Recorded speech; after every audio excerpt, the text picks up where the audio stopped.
अस्सलाम वालेकुम लखां दरूदो सलाम मुहम्मदो आले मुहम्मद अलैहि सलातो वसलाम। ते साडा अपना असल च ना हर वेले शार्टकट दा ज़हन हुंदा है, इसलिए हर बंदा साडे नाल दो नंबरी ड्रामेबाजी धोखेबाजी ते शार्टकट करन दी कोशिश करदा है।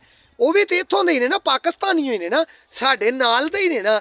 सारियां दा ज़हन इंज दा ही है, तां हर बंदे नाल तकरीबन दो नंबरी ही हुंदी है, धोखेबाजी हुंदी है।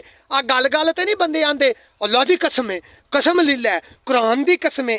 ये ना उदों दसना पैंदा वे जदों झूठ मारदे होवगे, जदों गल ही सच्ची करदे होवगे ते फिर कसम चुकन दी लोड़ किहड़ी पैंदी है।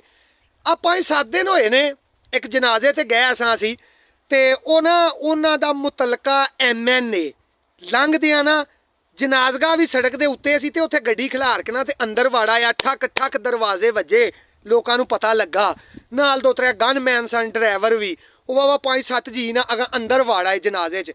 वो खैर जुआन जान जी मौत होई सी। वो बंदियां ने उन्होंने इग्नोर करके ना ते रोन पिटन ते वो घरदियां नूं ना मिलन ते चोखी तवज्जा दित्ती। वो मिलदियां मिलांदियां वो MNA साहब जिहड़े ने ना उक्का तोड़ मैयत दे उत्ते आ खलोते ते आके ना ये उन्हां नूं ये सी हो रहे लोकां नूं मेरा नहीं पता लगा ते MNA साहब नूं भी नहीं सी पता भी मरन वाला कौन है, कौन फौत होया, की मामला है। उत्थे आके खलो गया ना ते आके नाल अपने गनमैन नूं आंदे ने पता ही ना साडे नाल इहदा किड्डा प्यार सी। हर वेले मेरे नाल फोन ते इहदा राबता होना, कोई मसला बन जाना ते इहने मैनूं दसना, दसन पुछन तो बगैर दिने राती मेरे कोल डेरे च आउणा जाना।